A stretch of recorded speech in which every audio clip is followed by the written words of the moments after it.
పెళ్ళైనా పండగైనా వేడుక ఏదైనా పట్టుచీరల ప్రత్యేక వేదిక వారాహి సిల్క్స్. సాంప్రదాయానికి సౌందర్యానికి వారధి. 2 సినిమాలు 3 సినిమాలు హిట్ కాగానే ఇంకా వాళ్ళంత గొప్ప నటులు లేరని, వాళ్ళకెవరు పోటీకి రారని భావిస్తుంటారు. కానీ 150 పైచిలకు సినిమాలలో గొప్పగా రాణించి జాతీయ స్థాయిలో అంతర్జాతీయ స్థాయిలో గుర్తింపు పొందిన చిరంజీవి గారిలో ఈ రోజుకు ఆ కమిట్మెంట్ ఉంది. ఆ కమిట్మెంటే వారిని ఇంత గొప్పగా రాణించే అవకాశం కల్పించింది. అలాంటి వారిని మా రాష్ట్ర ప్రభుత్వం సన్మానం చేయడం అనేది మా బాధ్యతగా మేము భావిస్తున్నాం. పద్మవిభూషణ్ అవార్డు గ్రహీతలు తెలుగు ప్రజలు తెలుగు మాట్లాడే భాషా ప్రాంతాలలోనే కాదు, ఢిల్లీకి వెళ్ళినప్పుడు ఏ అవసరం ఉన్నా ఎవరినైనా కలిసి తమ మనసులో మాట చెప్పుకోవాలన్నా నిలువెత్తు తెలుగు విగ్రహం ముప్పవరపు వెంకయ్య నాయుడు గారిని ఈ సందర్భంగా రాష్ట్ర ప్రభుత్వం సన్మానం చేయడం అనేది మనల్ని మనమే సన్మానం చేసుకోవడం అంత గొప్ప కార్యక్రమం. అదేవిధంగా మీ అందరి అభిమాన నాయకుడు, గొప్ప నటుడు,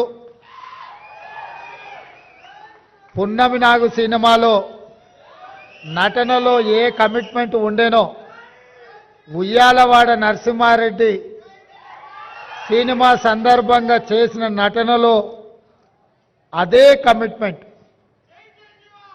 అంటే వారికి సినీ రంగంలో తొలినాళ్లలో అవకాశం వచ్చినప్పుడు ఈ అవకాశాన్ని జారవిడ్చుకోకూడదు, ఈ అవకాశం ద్వారా పైకి వెదగాలని, ఇండస్ట్రీలో నిలదొక్కుకోవాలని ఏ కన్విక్షన్తో కమిట్మెంట్తో వారు తన వృత్తిని చాలా గౌరవప్రదంగా కొనసాగించారో 46 సంవత్సరాల తర్వాత కూడా నటనలో వారి తపన ఈ రోజుకు అదే స్థాయిలో కనిపిస్తుంది. వారే మిత్రుడు చిరంజీవి గారు. నేను చాలామంది నటులు నాకు చాలామంది తెలుసు, ఎందుకంటే చాలా సంవత్సరాల నుంచి ఈ ప్రాంతంలోనే ఉండడం వల్ల 2 సినిమాలు 3 సినిమాలు హిట్ కాగానే ఇంకా వాళ్ళంత గొప్ప నటులు లేరని, వాళ్ళకెవరు పోటీకి రారని భావిస్తుంటారు. కానీ 150 పైచిలకు సినిమాలలో గొప్పగా రాణించి జాతీయ స్థాయిలో అంతర్జాతీయ స్థాయిలో గుర్తింపు పొందిన చిరంజీవి గారిలో ఈ రోజుకు ఆ కమిట్మెంట్ ఉంది. ఆ కమిట్మెంటే వారిని ఇంత గొప్పగా రాణించే అవకాశం కల్పించింది. అలాంటి వారిని మా రాష్ట్ర ప్రభుత్వం సన్మానం చేయడం అనేది మా బాధ్యతగా మేము భావిస్తున్నాం.